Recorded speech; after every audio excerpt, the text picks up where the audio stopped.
விசுவாசிகள் சபைக்கு வாலண்டியர்ஸாக இருக்கணும். அல்லேலூயா, அல்லேலூயா. சபைக்கு வாலண்டியர்ஸாக இருக்கணும். சபைக்கு வாலண்டியர்ஸ். 1 பேதுருவின் புஸ்தகம் 4ஆம் அதிகாரம் 10வது வசனத்தை வாசியுங்கள். 1 பேதுருவின் புஸ்தகம் 4ஆம் அதிகாரம் 10வது வசனத்தை வாசியுங்கள். அவனவன் பெற்ற வரத்தின்படியே நீங்கள் தேவனுடைய பற்பல கிருபையுள்ள ஈவுகளை பகிர்ந்து கொடுக்கும் நல்ல உக்கிரனக்காரர் போல ஒருவருக்கொருவர் உதவி செய்யுங்கள். ஒருவருக்கொருவர் என்ன செய்யுங்க? உதவி செய்யுங்க. உங்களுக்கு என்ன கிஃப்டை கர்த்தர் கொடுத்துருக்கார்? சிலருக்கு மியூசிக் கொடுத்துருப்பார், சிலருக்கு நல்ல ப்ரீச்சிங் கொடுத்துருப்பார், சிலருக்கு நல்ல பாடுறது கொடுத்துருப்பார், சிலருக்கு நல்ல ப்ரேயர் ஆர்கனைசர் கொடுத்துருப்பார், சிலருக்கு நல்ல வொர்ஷிப் கொடுத்துருப்பார்.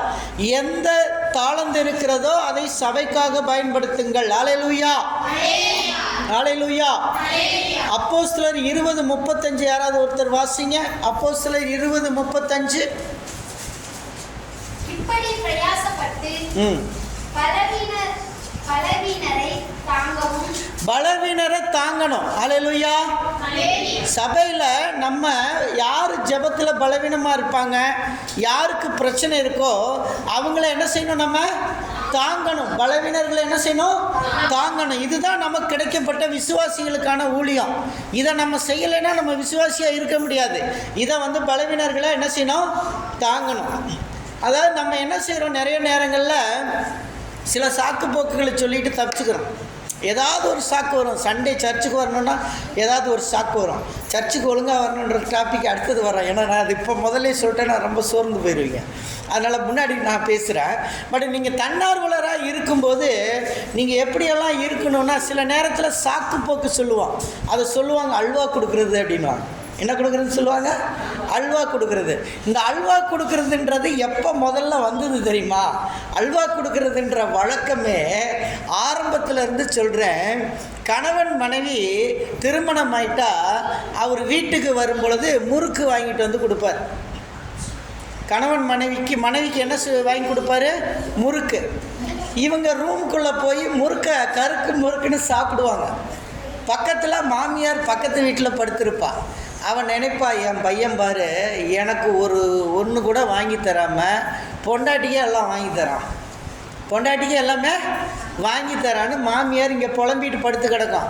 எனக்கு ஒன்றுமே வாங்கி தரல, இத்தனை வருஷம் நான் வளர்த்தினேன். ஆனால் பொண்டாட்டிக்கு என்ன வாங்கி கொடுத்துருக்குறான்? முறுக்கு வாங்கி கொடுத்துருக்குறான். ஏன்னா முறுக்கு சவுண்டு கேட்குது. முறுக்கு சாப்பிடும்போது என்ன சவுண்டு கேட்குது? கறக்கு முறுக்குன்னு சவுண்டு வருது. அதை கேள்விப்பட்டு அடுத்த நாள் எந்திரிச்சோடனே மாமியார் முணங்க ஆரம்பிச்சிது.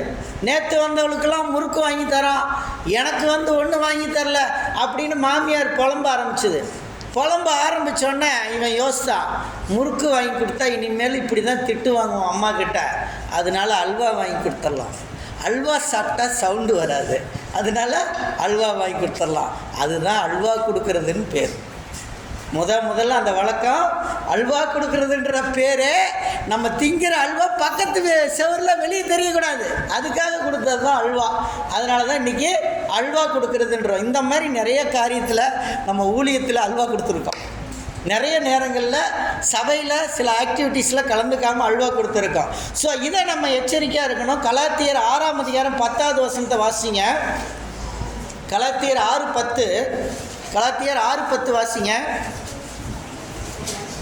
ஆகையால் நமக்கு கிடைக்கும் சமாதானத்திற்கு தக்கதாக யாவருக்கும் விசேஷமாக விசுவாச குடும்பத்தாருக்கும் நன்மை செய்யப்படவும். விசுவாச குடும்பத்தாருக்கு என்ன செய்யணும்? நன்மை செய்யணும். ஒருத்தருக்கு ஒருத்தர் நம்ம நன்மை செஞ்சுக்கணும். பிலீவர்ஸ் ஒருத்தருக்கு ஒருத்தர் என்ன செய்யணும்? நன்மை செஞ்சுக்கணும். இன்றைக்கி நன்மை எப்படி செய்கிறோம்? வீட்டுக்காரர் இல்லை, எங்கள் வீட்டுக்காரர் இன்றைக்கி டியூட்டிக்கு போயிட்டார், சரி நான் கூட்டிகிட்டு வரேன், இது நன்மை, இது நன்மை. சரி நான் பிள்ளைகளை ஏற்றிட்டு வந்துடுறேன், நான் செய்கிறது நன்மை. இப்படி ஒருத்தருக்கு ஒருத்தர் என்ன செய்யணும்? நன்மை செய்யணும். விசுவாசிகள் நாம் ஒருவருக்கு ஒருவர் என்ன செய்யணும்? நன்மை செய்கிறவங்களா இருக்கணும். சாமுவேல் குட்டி தம்பியாக இருந்தான். அவன் சர்ச்சில் பணிவிட செஞ்சான்.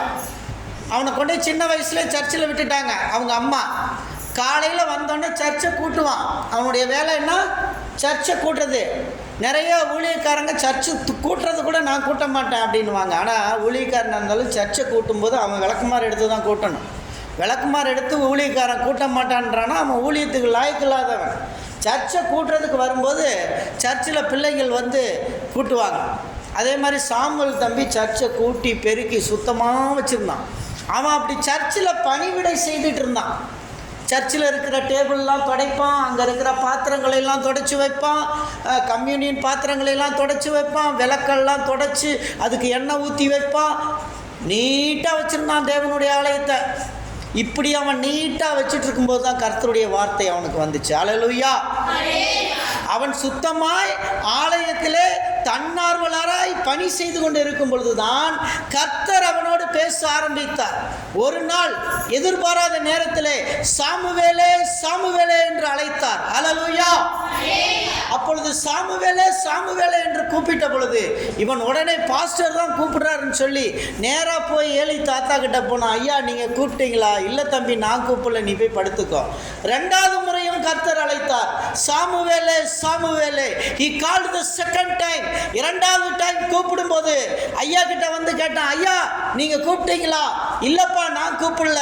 தம்பி ஒரு நிமிஷம் நீ போய் படுத்துக்கோ. திரும்பி சத்தம் கேட்டுச்சுன்னா கர்த்தாவே சொல்லும் அடியேன் கேட்கிறேன்னு சொல்லு. ஊழியக்காரனுக்கு தெரிஞ்சிச்சு அது கர்த்தர் கூப்பிடுறாருன்னு. அல்லேலூயா. அல்லேலூயா. இப்ப சாமுவேல் போய் மறுபடியும் தூங்குறான். 12 வயசு சாமுவேலுக்கு. மறுபடியும் தூங்குறான். தூங்கிட்டு இருக்கும்போது கர்த்தர் கூப்பிடுறாரு, சாமுவேலே சாமுவேலே என்று மூன்றாவது முறை கூப்பிட்ட பொழுது அவன் சொன்னான், கர்த்தாவே சொல்லும் அடியேன் கேட்கிறேன் என்று சொன்னான். சொல்லும் அடியேன் கேட்கிறேன் என்று சொன்ன மாத்திரத்திலே கர்த்தர் அவனோடு பேச ஆரம்பித்தார். அருமையான தேவனுடைய பிள்ளையே, சர்ச்சில் நீ பணிவிடை செய்யும் போது ஆண்டவர் உன்னோடு பேச ஆரம்பித்து விடுவார். சர்ச்சினுடைய பணிமுட்டுக்களை நீர் எதை தொட்டாலும் கர்த்தர் உன்னோடு பேச ஆரம்பிப்பார். ஒருவேளை அது பிரேயர் குரூப் இருக்கலாம், ஒருவேளை பாட்டு புஸ்தகமாக இருக்கலாம், சர்ச்சில் இருக்கிற மைக்கா இருக்கலாம், சர்ச்சில் இருக்கிற காணிக்க பெட்டியா இருக்கலாம். இதை நீ துடைக்கும் போது கர்த்தர் உன்னோடு பேச ஆரம்பிப்பார். அல்லேலூயா. அல்லேலூயா. ஆகவே விசுவாசிகள் விசுவாசிகளாய் இருக்க வேண்டும் என்று சொன்னால் முதலில் அவர்கள் தன்னார்வலராக இருக்க வேண்டும். they become a volunteer for God. எப்போதும் தன்னார்வலராக இருக்கணும். நீங்க எல்லாரும் ஒரு தன்னார்வலர். ஒரு அல்லேலூயா சொல்லுங்க. அல்லேலூயா. நீங்கள் எல்லாரும் தன்னார்வலர்கள். நான் என் சபைக்காக நான் ஏதாவது ஒன்று செய்வேன். என்னுடைய சர்ச்சுக்காக நான் காலையில் எந்திரிச்சு நான் வந்து சர்ச்சை சுத்தம் பண்ணுவேன், நான் சர்ச்சை துடைப்பேன், எல்லாம் பண்ணுவேன் அப்படின்னு குட்டி பிள்ளைங்க எல்லாம் முதல்ல தன்னார்வலர்களாக இருக்கணும். மைக்கு தொடச்சி வைக்கணும், புல்பீட்டை தொடச்சி வைக்கணும், பாஸ்டர் உட்கார்ற சேரை தொடச்சி வைக்கணும், விசுவாசிகள் உட்கார்ற சேரை தொடச்சி வைக்கணும், மேட்டை ஒழுங்காக விரித்து வைக்கணும், எங்கேயாவது குப்பை கூளம் கிடக்குதா பார்க்கணும். இப்படி பார்த்தீங்கன்னா கர்த்தர் உங்களோட பேச ஆரம்பிப்பார். அல்லேலூயா. இது செய்வது ஆண்டவருக்காக செய்கிறீர்கள். சாமுவேல் அதன் பலனை அடைந்தான். சாமுவேல் தேவனுடைய பலனை அடைந்தான். இஸ்ரவேல் நாட்டினுடைய முதல் தீர்க்கதரிசி. இந்த வேதத்திலே முதல் தீர்க்கதரிசி யார் என்று தெரியுமா? சாமுவேல் தான் முதல் தீர்க்கதரிசி. he was the first prophet because அவன் ஒரு வாலண்டியரா இருந்தான். அவன் வாலண்டியரா சேவை செஞ்சதுனால அவனுக்கு தேவனுடைய அபிஷேகம் இறங்கியது. அவனுக்குள் தீர்க்கதரிசன ஆவி இறங்கினது. அந்த தீர்க்கதரிசன ஆவி இறங்கின பொழுது அங்கே அற்புதம் நடந்ததை நம்ம பார்த்தோம். அமெரிக்கா லாஸ் ஏஞ்சல்ஸில் ஒரு காட்டு தீ பரவி பெரிய ஒரு சிச்சுவேஷன் பாதிக்கப்பட்டுச்சு. அதுக்கு முன்னாடி லாஸ் ஏஞ்சல்ஸ் தெருவில் ஒரு எவாஞ்சலிஸ்ட் லேடி ப்ரீச்சிங் பண்ணாங்க. மனம் திரும்பு, கர்த்தர் சீக்கிரம் வரப்போகிறார், ராத் ஆஃப் காட் லாஸ் ஏஞ்சல்ஸ் மீது வரப்போகிறது என்று. நான் ஹெப்ரான் சர்ச் குரூப்பில் இன்றைக்கி அந்த இதை போட்டிருக்கேன். நீங்கள் வேணால் போய் வீட்டில் இருந்து பாருங்கள். அந்த அம்மா ரோட்டில் நின்று ப்ரீச் பண்ண 3வது நாள் மக்கள் மனம் திரும்பாததுனால லாஸ் ஏஞ்சல்ஸ் மீது காட்டு தீ பரவினது. வீடுகள் எல்லாம் அழிக்கப்பட்டது. 1.5 லட்சம் வீடுகள் இல்லாத மக்கள் எல்லாம் எரிஞ்சு போச்சு. 1.5 லட்சம் வீடுகள் எரிஞ்சு போச்சு. ஹாலிவுட் எரிஞ்சு போச்சு. எல்லாம் எரிஞ்சு போச்சு.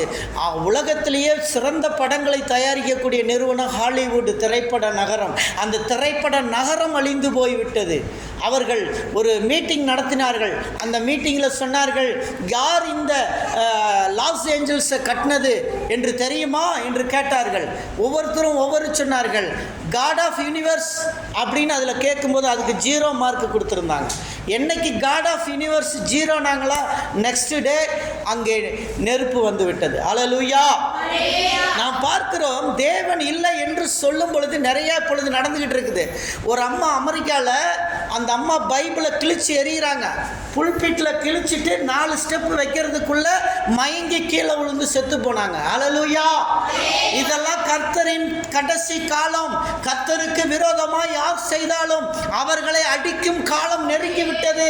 அவர்கள் உயிரை கர்த்தர் பழிவாங்க துடித்துக் கொண்டிருக்கிறார்.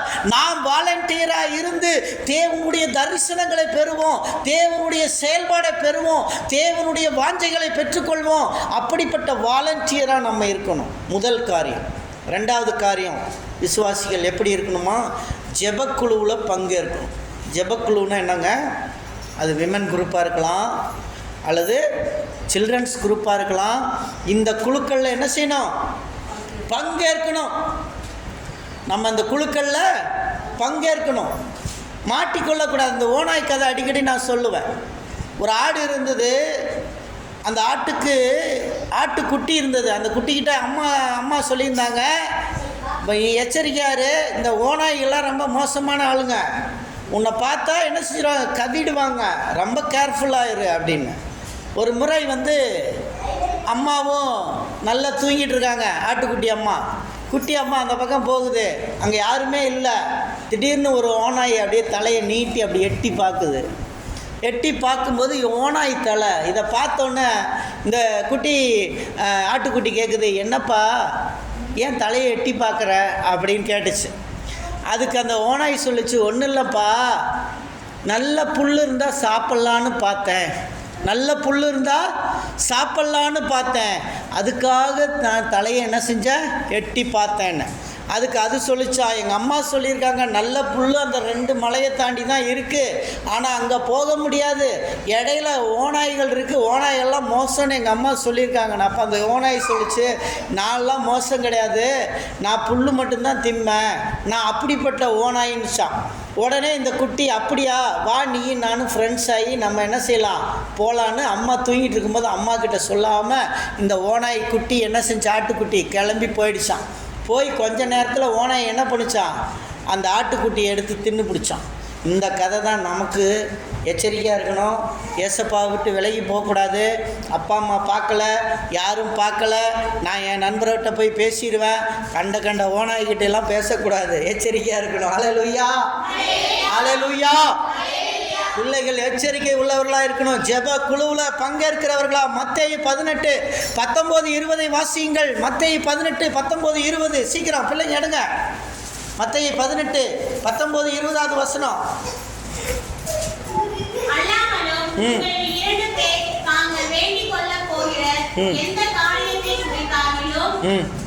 பூமியிலே ஒருமனப்பட்டிருந்தால் பரலோகத்தில் இருக்கிற என் பிதாவினால் அது அவர்களுக்கு உண்டாகும் என்று உங்களுக்கு சொல்லுகிறேன். பார்த்தீங்களா, பூமியில் நீங்கள் ஒருமனப்பட்டு ஜெபிக்கும் போது அது பரலோகத்தில் எல்லாமே வாய்க்கப்படும். அதனால் இந்த ஃபெலோஷிப்பை விடக்கூடாது. ப்ரேயர் ஃபெலோஷிப் ரொம்ப முக்கியமானது. பெண்கள் குரூப் இருக்குன்னா அந்த குரூப்பில் எல்லாம் சேர்ந்து ஜெபிக்கணும். பொம்பளை பிள்ளைங்கள்லாம் சேர்ந்து ஒரு குரூப் போடணும். வாரத்தில் ஒரு நாள் நீங்கள் சேர்ந்து ஜெபம் பண்ணணும். வாரத்தில் ஒரு நாள் நீங்கள் ஒரு 4-5 பேர் சேர்ந்து உட்காந்து ஒருத்தருக்கு ஒருத்தர் ஜெபம் பண்ணணும். ஒரு குரூப்பாக ஜெபம் பண்ணணும். இப்படி ஆக்டிவிட்டீஸ் யூத்துக்கு விமன் குரூப்பாக நீங்கள் ஃபார்ம் ஆகி நீங்கள்லாம் சேர்ந்து ஜெபம் பண்ணணும். அப்போ மற்ற பிள்ளைகளையும் கூப்பிடணும், வெளியே பிள்ளைகளையும் கூப்பிட்டு வாரத்தில் 1 மணி நேரம் நாங்கள் ப்ரேயர் பண்ணுறோம், நீங்கள் வாங்கன்னு சொல்லி அந்த பெண் பிள்ளைகளை மட்டும் கூப்பிட்டு ஜெபம் பண்ணணும். அப்படி நீங்கள் ஜெபிக்கும் போது கர்த்தர் பெரிய காரியத்தை செய்வார். என்ன கிடைக்கும்? ஒற்றுமை கிடைக்கும். ஜெபிக்கும் போது என்ன வரும்? ஒற்றுமை வரும். எனக்கு அவ அடிச்சிட்டா, இவ பிடிச்சிட்டா, அவ அதை பண்ணிட்டா, இவ இதை பண்ணிட்டான்ற பிரச்சனை வராது. ஜெபம் பண்ணும்போது என்ன வரும்? ஒற்றுமை வரும். 2, ஜெபம் பண்ணும்போது என்ன வரும்? சமாதானம் வரும். என்ன வரும்? சமாதானம் வரும். ஜெபம் பண்ணிங்கன்னா சமாதானம் வரும். நான் கேரளாவில் இருக்கும்போது ஃபோன் வராது. அல்லேலூயா, அல்லேலூயா. நான் கேரளாவில் இருக்கும்போது ஃபோன் வராது, ஆன்ட்டி ஃபோன் வராது. ஏன்னா என்ன காரணம்? ஜெபம் வந்துருச்சு. ப்ரேயர் குரூப்பில் ஜெபம் பண்ண ஆரம்பிச்சிட்டாங்க. அதனால சமாதானம் வரும். அடுத்தது, நீங்கள் ஜெப குழுவில் இருக்கும்போது கிறிஸ்துவோடு வளருவீங்க. இதெல்லாம் ஜெபக்குழுவில் ப்ரேயர் குழுவினுடைய வளர்ச்சி. 1 ஒற்றுமை, 2 சமாதானம், 3 கிறிஸ்துவுக்குள்ளே என்ன செய்யணும்? வளர்றது. கிறிஸ்துவுக்குள்ளே வளர்றதுக்கு ஜெபக்குழு ரொம்ப யூஸ் ஆகும். நான் சின்ன வயசில் ஒரு ஜெபக்குழு ஆரம்பித்தேன். ஜெபக்குழு என்னுடைய பள்ளியில் ஆரம்பித்தேன், ஹாஸ்டலில் ஆரம்பித்து என் ஸ்கூலுக்குள்ளே ஆரம்பித்தேன் ஜெபக்குழு. அப்போ நான் வந்து 9th படித்தேன். அப்போ 9th படிக்கும்போது நான் அந்த குழுவை ஆரம்பித்தேன், ப்ரேயர் குரூப்பு. அந்த குழுவை அப்படியே நாங்கள் பேரே வந்து ரொம்ப வித்தியாசமாக இருந்தோம், லவ் பேர்ட்ஸ் ப்ரேயர் குரூப்.